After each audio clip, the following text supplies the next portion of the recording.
What's up guys, I hope you are doing well. I am Veer, welcome to study lover. देखिए, हम polity discuss कर रहे हैं और पॉलिटी में हमारा चैप्टर चल रहा है फंडामेंटल राइट। लास्ट टाइम जब मैं लेक्चर ले रहा था, मैंने आप लोगों से बोला था कि मैं आर्टिकल डिस्कस करने जा रहा हूँ आज 22, 23 एंड 24, बट लेकिन मैं 22 ही डिस्कस कर पाया। क्यों? क्योंकि जो ये रिकॉर्डर है पता नहीं किस तरीके से एकदम टर्मिनेट कर दिया वीडियो को, और मैं आप लोगों को जय हिंद भी नहीं बोल पाया लास्ट वाले लेक्चर में। ओके, तो अब के वाले लेक्चर में अच्छे से जय हिंद बोलूंगा, टेंशन मत लीजिए। कई बंदों ने नीचे कमेंट लिखा कि सर जय हिंद भी बोलना भूल गया आज, तो वो टर्मिनेट हो गया था लेक्चर यार बीच में ही। ओके, इसके अलावा देखिए, लास्ट लेक्चर में आप लोग लेक्चर अगर अच्छे से सुनेंगे तो बाई चांस क्या होता है, कई बार गलती से आर्टिकल कोई सा होता है मुंह से दूसरा निकल जाता है माइंड में कुछ और चल रहा होता है, कुछ कि ये बताना है वो बताना है, और गलती से निकल जाता है तो मिस्टेक हो जाती है। अगर द हिंदू न्यूज़पेपर भी आप लोग उठा के देखेंगे तो वो भी क्या करता है, जो इसकी गलतियां होती है लास्ट डे अगले दिन रेक्टिफाई कर देता है। तो गलती हर एक से होती है, ऐसी कोई बात नहीं है। बस सबसे बड़ी बात है वो गलती कंटिन्यू नहीं होनी चाहिए आगे। तो आप लोगों को क्या करना है, लेक्चर को अच्छे से सुनना है। जहां भी मैं कोई गलती कर देता हूं तो उसको कमेंट बॉक्स में रेक्टिफाई करना है, और फिर मैं क्या करूंगा, उसको लेक्चर में अच्छे से एक्सप्लेन कर दूंगा। ठीक है, तो ये आप लोगों को ध्यान रखना है। इतना तो कम से कम साथ दे ही सकते हैं ना आप लोग। तो जब भी आप लोगों को कोई लगता है कि गलत हो गया या कोई डाउट है, उसे नीचे कमेंट बॉक्स में लिखा कीजिए, जिससे कि नेक्स्ट लेक्चर में उसको अच्छे से एक्सप्लेन कर दूं फिर मैं। ठीक है, तो देखिए गलती क्या थी, ये थी मैंने बोला था कि जब प्रोटेक्शन की बात आती है, अगर किसी को अरेस्ट कर लिया जाता है तो अरेस्ट करने के बाद में, ठीक है, तो आर्टिकल जो 20 है वो क्या करता है, अरेस्ट करने के बाद में किस तरीके की सजा देनी चाहिए इंसान को, उसके बारे में बात करता है। तो मतलब बाद में पिक्चर में आता है वो। ठीक है, और जबकि आर्टिकल 22 को देखा जाए, वो क्या करता है कि किस तरीके से अगर किसी को अरेस्ट कर लिया गया है उसके जज के सामने किस टाइम तक लेके जाना चाहिए, तो इस तरीके की बातें उसमें ली। 24 आवर के अंदर जज के सामने लेके जाना चाहिए, ये सब बातें हमने की थी कि उसको इन्फॉर्म करना चाहिए कि कोई उसको अरेस्ट करके अगर पुलिस लेके जाती है तो पुलिस को उसको बताना चाहिए उस इंसान को कि क्यों उसको अरेस्ट किया है। तो वो सारी बातें हम लोगों ने उसमें देखी थी। तो आप लोगों को रेक्टिफाई कर लेना, ये आर्टिकल 20 के बारे में बात की थी, ना कि 21 के बारे में। तो गलती से मैंने 21 बोल दिया था वहां पे। अब हम देखते हैं आर्टिकल 23 और 24। ये आर्टिकल अगर हम लोग अच्छे से देखें तो सोसाइटी के पॉइंट ऑफ व्यू से काफी इंपॉर्टेंट है। ये आर्टिकल हमारी सोसाइटी में जो कुरीतियां हैं उन कुरीतियों को खत्म करने के लिए ये 23 और 24 आर्टिकल है वो काफी इंपॉर्टेंट है। तो इसको ध्यान से सुनिएगा, और ये इसलिए भी इंपॉर्टेंट है क्योंकि जो 24 आर्टिकल है इसमें चाइल्ड लेबर की बात की जाती है। तो चाइल्ड लेबर से रिलेटेड क्वेश्चन काफी बार एग्जाम में पूछे जाते हैं। तो आर्टिकल 23 को पहले देख लेते हैं। यहां पर बात की गई है कि प्रोहिबिशन होता है किसके, trafficking in human being and the force labour. तो जब ट्रैफिक की बात आती है, ट्रैफिक मतलब होता है जब किसी इंसान को गलत तरीके से एक जगह से, एक एरिया से दूसरे एरिया में ले जाया जाता है, और वो भी पर्पज के लिए, या तो उसे फोर्स लेबर कराया जाएगा, या फिर उसे भीख मंगवाई जाएगी, या फिर उसे सेक्सुअल जो सेक्सुअल असोल्ट के लिए उसको छोड़ दिया जाता है। तो इस तरीके की एक्टिविटी करने के लिए अगर किसी ह्यूमन बीइंग को एक जगह से दूसरी जगह पर ले जाया जाता है उसको इलीगल तरीके से, तो उसको बोलते हैं ट्रैफिकिंग। ठीक है ना।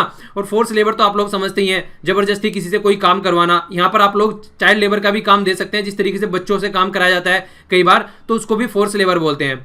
तो आर्टिकल 23 जो होता है वो इससे क्या करता है, इसको रोकता है कि किसी भी तरीके से इस तरीके की कुरीतियां सोसाइटी में नहीं होनी चाहिए। ठीक है, तो जिस तरीके से आप लोगों को देखने को मिलता है, तो आप लोगों को आजकल कहीं पे भी चले जाएं, रेलवे स्टेशन पर चले जाएं या फिर मेट्रो स्टेशन के आसपास में आप लोगों को देखने को मिलेगा कि बहुत सारे बच्चे घूमते रहते हैं भीख मांगते हुए। तो कई तो ऐसे होते हैं कि उनसे धंधा कराया जाता है, कई ऐसे होते हैं कि उनकी फैमिली इस तरीके के धंधे में रहती है, तो वो उनसे बच्चों से कराते हैं। पर लेकिन मैक्सिमम क्या रहता है, फोर्स लेबर कराई जाती है। कोई बच्चे गुम हो जाते हैं, बच्चों को किडनैप कर लिया जाता है, तो फिर उनसे फोर्स लेबर कराई जाती है। तो ये प्रोटेक्शन प्रोवाइड कराता है उससे, दोनों के लिए, सिटीजन को भी और नॉन सिटीजन को भी, तो दोनों के लिए अवेलेबल है ये राइट।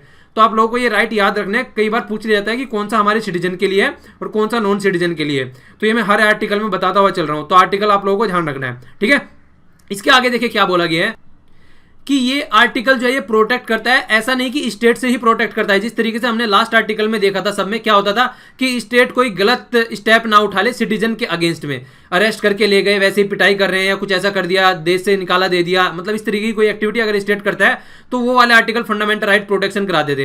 पर लेकिन यहां पर है प्राइवेट पर्सन भी अगर इस तरीके की एक्टिविटी करता है, मतलब मान लीजिए किसी बच्चे को उठा के ले गया, और बच्चे को उठा के उससे कुछ, कई बार क्या करते हैं, आप लोगों ने स्लम डॉग मिलियनेयर मूवी अगर देखी होगी तो आप लोगों को ये बात जो मैं बोल रहा हूं बहुत अच्छे से क्लियर हो जाएगी।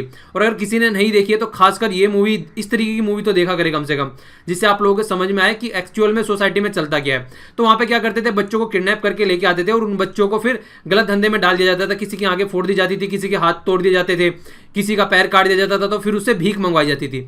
तो ये प्राइवेट पर्सन करता है। तो इस तरीके से प्रोटेक्शन प्रोवाइड कराता है स्टेट से भी, स्टेट कोई गलत एक्टिविटी न करे और प्राइवेट पर्सन भी कोई गलत एक्टिविटी न करे। ठीक है, तो दोनों से प्रोटेक्शन प्रोवाइड कराता है। तो ट्रैफिक इन ह्यूमन बीइंग में क्या क्या इंक्लूड होता है, सेल या बाय करना किसी मैन वुमेन या चाइल्ड चिल्ड्रन को, तो ये इसमें सारे आते हैं। ठीक है, लाइक ए गुड, उसको कोई सामान समझ लिया जाता है, उस तरीके से उसको ट्रीट किया जाता है। इमोरल ट्रैफिकिंग कराना किसी तरीके से, इमोरल मतलब प्रोस्टिट्यूशन में धकेल देना बच्चों को या फिर औरतों को, महिलाओं को, तो वो भी एक तरीके से मतलब इसके तहत रोका जाता है। देवदासी, ये आप लोगों ने हिस्ट्री में पढ़ा होगा, क्या होता था, मंदिर में छोड़ दिया जाता था लड़कियों को ले जाके कि ये क्या है, भगवान को समर्पित कर दिया जाता था उसको, तो देवदासी बोला जाता था कि मंदिर में काम करेगी, देख रेख करेगी, तो ये भी यहाँ पे बंद है। इसके अलावा क्या है, स्लेवरी, जिस तरीके से खरीदा और बेचा जाता है इंसान को एक जगह से दूसरे जगह पे ले जाकर, और उसको दास ऐसे रखा जाता है जिस तरीके से पशु नहीं खरीद लेते हैं कि ये मैं बैल लेके आया हूँ, ये भैंस लेके आया हूँ, तो इस तरीके से इंसानों को भी खरीदा और बेचा जाता है और उसको अपनी प्रॉपर्टी की तरीके से ट्रीट किया जाता है यहाँ पर। तो ये सारी चीजें यहाँ पर आर्टिकल 23 में बैन कर दी गई हैं, इनको रोक दिया गया है कि ऐसा कुछ भी नहीं होना चाहिए सोसाइटी में। ओके, तो पार्लियामेंट ने इसको इंप्लीमेंट करने के लिए आर्टिकल 23 को इमोरल ट्रैफिक प्रिवेंशन ये एक्ट बनाया 1950 में। तो इस एक्ट के तहत क्या किया गया कि ये जो भी ऊपर एक्टिविटी हो रही है, इन सारी एक्टिविटी को रोका जा सके और हमारी सोसाइटी में एक हार्मनी लाई जा सके। तो इसके तहत जो ये चारों चीज मैंने आप लोगों को ऊपर बताई है, इनको इसके तहत रोका गया। ठीक है, आगे क्या बोला जा रहा है, आगे बोला जा रहा है बैगर किसको बोलते हैं, भिखारी की डेफिनेशन यहां पर दी है, जब किसी से कंपलसरी कोई वर्क कराया जाता है बिना उसको कुछ पेड किए, ठीक है, उसको कुछ भी सैलरी वगैरह कुछ नहीं दी जाती है और उसको भीख मंगवाई जाती है, आप लोगों ने देखा होगा नॉर्मली, तो उनको बस खाना वगैरह दे दिया जाता है। और अगर हम बैगर की बात करें या फिर स्लेवरी की बात करें, मैक्सिमम स्लेवरी के पॉइंट ऑफ व्यू से अगर हम देखें, तो जो जमींदार हुआ करते थे पुराने टाइम में, वो क्या किया करते थे, वो क्या करते थे कि किसी भी इंसान को खरीद लेते थे और फिर खेती कराया करते थे उससे। ठीक है, मतलब अपनी प्रॉपर्टी समझ के जिस तरीके से बैलों से खेत जुतवाए जाते हैं उसी तरीके से इंसानों को रखा जाता था कि उनसे फोर्स लेबर कराई जाती थी। तो इस तरीके की एक्टिविटी अगर देखने को मिलती थी सिस्टम में, तो वो सब भी यहाँ पे रोकी गई है विदाउट पेमेंट। एक तो होता है देखें नॉर्मल, अगर कोई आदमी किसी खेतों में जाकर काम करता है उसको पेमेंट दिया जाता है, वो एक अलग केस है। यहाँ पर पेमेंट का कोई मतलब ही नहीं था। यहाँ पे बोला एक बार गए मार्केट में, इंसान को खरीद के लेके आ गए और फिर वो उनकी प्रॉपर्टी हो गया, बस उसको यूज करना है अब उनको। तो इस तरीके की एक्टिविटी जो सोसाइटी में होती है, एक प्रॉपर्टी की तरीके से यूज करना एक ह्यूमन बीइंग को, ये सब रोकता है ये आर्टिकल 23। अब इस वाले पोर्शन में कुछ और भी बातें बोली गई हैं जो आर्टिकल 23 प्रोहिबिट करता है कि ये भी नहीं होनी चाहिए सोसाइटी में। तो आगे बोला गया कि फोर्स लेबर, किसी भी तरीके की फोर्स लेबर नहीं होनी चाहिए। ठीक है ना, फोर्स लेबर या फिर बाउंडेड लेबर। एक तो हमने अभी लास्ट में हमने देखा भीख मंगवाई जा रही है, तो कुछ भी सैलरी वगैरह नहीं दी जा रही है। फोर्स लेबर क्या होता है यहाँ पर, फोर्स लेबर का मतलब है कि काम कराया जाना अगेंस्ट द विल, मतलब कोई करना ही नहीं चाहता है ये काम, उसके अगेंस्ट विल जाकर ये काम कराया जा रहा है उससे। तो फोर्स लेबर में कई तरीके की एक्टिविटी होती है, जिस तरीके से फिजिकल भी उसमें आ सकती है और लीगल फोर्स लेबर भी आ सकती है उसमें। और नॉर्मली क्या होता है, आप लोगों ने देखा होगा कई बार सरकमस्टेंसेस बन जाते हैं, किस तरीके की कंडीशन बन जाती है कि कंडीशन खराब है, गरीब इंसान है कोई, पैसे के लिए भी वर्क करता है पर लेकिन उसको मिनिमम वेज भी नहीं पे की जाती है। मिनिमम वेज क्या होती है, एक सैलरी होती है जिसके बेस पर डिसाइड की जाती है किसी भी कंट्री के द्वारा या स्टेट के द्वारा कि अगर कोई काम कराना है तो मिनिमम इतनी सैलरी तो देनी ही देनी पड़ेगी, तो उसको मिनिमम वेज का कॉन्सेप्ट बोलते हैं। तो मिनिमम वेज भी नहीं दी जाती है जो कि प्रिस्क्राइब की गई है किसी कंट्री के लॉ एंड ऑर्डर के द्वारा कि अगर किसी से कुछ काम करा रहे हैं कि मिनिमम सैलरी तो उसको देनी ही है। मिनिमम सैलरी का मतलब होता है कि कम से कम एक नॉर्मल लाइफ इंसान जी सके, खाना खा सके टाइम पर, उसके सर पर एक छत आ जाए, अपना थोड़ा घर बार भी देख सके, तो कम से कम एक थोड़ी सी एक नॉर्मल अच्छी सी लाइफ जी सके इंसान, तो उसको मिनिमम वेज देने का कॉन्सेप्ट रहता है। पर लेकिन आजकल ये कॉन्सेप्ट ढंग से फॉलो तो होता नहीं है, आप लोग देखते होंगे अपने इर्द गिर्द भी। और इसके अलावा देखिए कई सारे एक्ट या फिर बनाए गए हैं, कई सारे एक्ट बनाए गए हैं पार्लियामेंट के द्वारा ये सब चीज़ें रोकने के लिए। बाउंडेड लेबर रोकने के लिए बनाया गया है, 1976 में बनाया गया है। मिनिमम वेज के लिए 1948 में ही बना दिया गया था। कॉन्ट्रैक्ट लेबर इसके लिए 1970 में बनाया। इसके अलावा फिर कि इक्वल रेम्यूनरेशन देना चाहिए, वो 1976 में बनाया। रेम्यूनरेशन होता है मतलब एक तरीके से तनख्वाह देना, सैलरी देना, तो वो भी यहाँ पे बनाया गया किसमें, 1976 में। तो ये सारे कहीं ना कहीं सोसाइटी में जो अगर कोई लेबर आ रही है सोसाइटी में, कोई काम कर रहा है सोसाइटी में, तो उनकी प्रोटेक्शन के लिए ये सारे एक्ट बनाए गए हैं। खासकर यूपीएससी का जो एग्जाम होता है, एपीएफसी का जो होता है असिस्टेंट प्रोविडेंट फंड कमिश्नर, उसमें इस तरीके के एक्ट कई बार पूछ लिए जाते हैं। ठीक है, कि किस तरीके से ये वाले एक्ट हैं, तो कई बार यूपीएससी में इनमें से क्वेश्चन कई बार आते हैं, खासकर जो एपीएफसी जैसे एग्जाम अगर यूपीएससी कंडक्ट कराती है तो वहां पर आप लोगों को ये काफी फायदा पहुंचा सकता है। इसके अलावा ये जो नेक्स्ट प्रोविजन मैं बताने जा रहा हूं, ये काफी इंपॉर्टेंट प्रोविजन है। ये किस तरीके से है कि देखिए स्टेट को परमिट करता है कि एक कंपलसरी सर्विस इंपोज कर सकता है हमारी पब्लिक के ऊपर स्टेट। क्यों, किस तरीके से, आप लोग जानते हैं इजराइल एक ऐसी कंट्री है, अगर देखा जाए वर्ल्ड में इजराइल का कई सारी कंट्री है वैसे तो, वहां पर क्या किया जाता है कि उनकी कंट्री का हर एक सिटीजन मतलब चाहे वो इवन प्रेसिडेंट या प्राइम मिनिस्टर का बेटा क्यों ना हो, उसको भी कुछ टाइम के लिए अपनी सर्विस प्रोवाइड करानी पड़ेगी मिलिट्री के लिए। ठीक है, तो कंपलसरी है कि हर एक घर से इंसान को एक बार देनी ही पड़ेगी सर्विस मिलिट्री के लिए, मतलब मिलिट्री को सर्व करना ही करना पड़ेगा। तो ये ऐसे स्टेट में कई सारी कंट्री में इस तरीके का प्रोविजन भी है, पर हमारी कंट्री में ऐसा नहीं है। तो हमारी कंट्री में पर लेकिन आर्टिकल 23 में ये बातें की गई है कि अगर स्टेट चाहे तो इंपोज कर सकता है कंपलसरी सर्विस, मिलिट्री सर्विस। अगर कुछ ऐसी कंडीशन बन जाती है, किसी दूसरी कंट्री के साथ में कोई लड़ाई वगैरह हो जाती है, तो उस टाइम पर अगर जरूरत पड़ेगी तो किसी से भी इस तरीके से सर्विस ली जाती है, हर एक सिटीजन को हाथ में बंदूक थमाई जा सकती है। ठीक है, तो स्टेट ऐसा कर सकता है, ये फंडामेंटल राइट के अगेंस्ट नहीं है। और यहां पर ऐसा भी है कि ये बाउंड नहीं है कि सबको सैलरी भी देनी पड़ेगी। अपनी कंट्री की रक्षा करने के लिए इस तरीके का स्टेप लिया जा सकता है, अगर कोई इस तरीके की दुविधा, इस तरीके की कंडीशन बन गई तो। ओके, इसके अलावा क्या बोला गया कि जो अगर ये इंपोज सर्विस की जाएगी, जो यहां पर कोई भी डिस्क्रिमिनेशन नहीं किया जाएगा। ऐसा नहीं होगा कि यहां पे किसी एक रिलीजन को, कि हिंदू को ही भेजा जाएगा या फिर मुस्लिम को या फिर सिख को भेजा जाएगा। यहां पर किसी भी धर्म, कास्ट या क्लास के बेस पर कोई भी डिस्क्रिमिनेट नहीं किया जाएगा। ओनली सिटीजन ऑफ इंडिया को यहां पर भेजा जाएगा, किसी को भी, किसी भी सिटीजन को भेजा जा सकता है। ठीक है, तो ऐसा नहीं है कि किसी पर्टिकुलर धर्म और रिलीजन से रिलेटेड ही बंदा बॉर्डर पर जाके लड़ाई करेगा। तो ये कुछ बातें हैं जो आप लोगों को पता होनी चाहिए, खासकर being a citizen of India. इसके अलावा ये भी बात की जाती है, देखिए जो चिल्ड्रन होते हैं उनको फैक्ट्री या फिर इंडस्ट्री में प्रोबेट किया जाता है, तो ये बात आती है आर्टिकल 24 के तहत। तो ये आप लोगों को काफी याद रखनी है, क्योंकि काफी इंपॉर्टेंट है ये बात, क्योंकि कई बार पूछा जाता है कि जो फोर्स लेबर होती है, आप लोगों ने देखा होगा जो बच्चों को इधर उधर से उठा के लेके आते हैं, तो जो चाइल्ड लेबर होती है, तो चाइल्ड लेबर नॉर्मली आप लोगों ने देखा होगा, ढाबे पर चले जाइए या फिर किसी होटल में चले जाइए, तो आप लोगों को एक इंसान जरूर मिलता है वहां पे जिसको बोलते हैं नॉर्मली छोटू, कि छोटू बेटा रोटी लाना, छोटू एक गिलास पानी लेके आना। और जिनको छोटू बोला जाता है ना, अगर आप लोग ढंग से देखेंगे तो वो अपने घर के बड़े बेटे होते हैं मैक्सिमम। क्यों? क्योंकि उनको अपना घर चलाना होता है, तो इसलिए वो इस तरीके की कंडीशन में फंस जाते हैं कि उनको काम करना होता है नॉर्मली। तो ये इस तरह की कंडीशन होती है यार। देखिए कई बार मतलब बहुत तरीके की सिचुएशन बन जाती है सोसाइटी में। नॉर्मली हम लोग क्या रहते हैं, उन चीज़ों को काउंट नहीं कर पाते हैं, पर लेकिन जिनके साथ में वो सिचुएशन होती है उनसे पूछो। तो कभी भी अगर आप लोगों को इस तरीके का बच्चा दिखे, तो यार कम से कम, जैसे आप लोग मान लीजिए कोचिंग में इतने सारे पैसे इन्वेस्ट करते हैं जाके, तो आप लोग ऑनलाइन सारी चीज़ें आज की डेट में अवेलेबल है। तो अगर आपके पास में ज़्यादा एक्स्ट्रा पैसा इंजॉय करने के लिए कोचिंग जा रहे हैं, तो कम से कम ऐसे बच्चों को पढ़ा दीजिए यार, बैठा के टाइम निकाल के, और कुछ नहीं करना है तो यहाँ से सीख के पढ़ा दीजिए। यूट्यूब के लेक्चर आप लोग सुनते हैं तो किसी बच्चों को पढ़ा दीजिए। तो मतलब काफ़ी कुछ कर सकते हैं कंट्रीब्यूट आप सोसाइटी में, अगर आसपास अगर चाहें तो, बस लेकिन विल होनी चाहिए बस करने के लिए। तो हमारे कॉन्स्टिट्यूशन ने प्रोविजन बनाया कि अगर 14 साल से नीचे के कोई बच्चा है तो उसको फैक्ट्री, जो माइन की फैक्ट्री होती है या फिर पटाखे वगैरह की जो फैक्ट्री होती है, अगर कोई हैजार्ड्स इंडस्ट्री होती है, तो वहां पर इनको किसी भी उसमें इनको वर्क नहीं करने दिया जाएगा। ठीक है, जैसे रेलवे का कंस्ट्रक्शन कराने लगे तो इसमें किसी में भी वर्क नहीं किया जाएगा। एम्प्लॉयमेंट कर सकते हैं, प्रोहिबिट नहीं किया गया था स्टार्टिंग में। कहां पर? जो हार्मलेस या इनोसेंट कोई वर्क होता है वहां पर ये वर्क कर सकते हैं। पर लेकिन जो प्रोहिबिट किया गया है एक तरीके से बच्चों को, तो चाइल्ड लेबर प्रोहिबिशन आ गया है ये 1986 में, तो ये तो बात आई गई है निकल के। एम्प्लॉयमेंट फॉर चिल्ड्रन एक्ट निकल के आया था, तो ये सारे प्रोहिबिट करने की बात निकल के आई है। फैक्ट्री में या फिर माइन में, तो ये सब रेगुलेट किया गया है, इतने याद नहीं रखने हैं, बस आप लोगों को पता होना चाहिए इनके बारे में थोड़ा। ठीक है ना, जैसे बीड़ी और सिगार की फैक्ट्री हो गई, तो इस तरीके से अदर भी सिमिलर अगर कोई इस तरीके की एक्टिविटी है जहां से बच्चों को कोई भी किसी भी तरीके का हार्म हो सकता है, तो वहां पर बच्चों को प्रोहिबिट किया गया है, वहां पर उनको काम करने के लिए मना किया गया कि इनको वहां पर काम नहीं कराना है किसी भी दर्शन में। ठीक है, अगर आपके आसपास में भी कोई बच्चा इस तरीके का दिख सकता है, तो आप आसपास वाले एरिया में एसडीएम के पास में कंप्लेन कर सकते हैं या फिर डिस्ट्रिक्ट मजिस्ट्रेट के पास में कंप्लेन कर सकते हैं। अगर इस तरीके की एक्टिविटी आपके आसपास में पाई जाती है तो पुलिस स्टेशन में भी जाके कंप्लेन कर सकते हैं। तो कम से कम इस तरीके की आप लोगों के आसपास कहीं एक्टिविटी पाई जाती है तो उसको देखिए ध्यान से, कोशिश कीजिए कि वो इस तरीके की एक्टिविटी कंटिन्यू न रहे। तो अगर आप देखिए किसी के पास में जाके, किसी एसडीएम के पास में जाके या फिर कहीं पे भी उनकी कंप्लेन करते हैं, तो क्या होने वाला है आगे देखिए।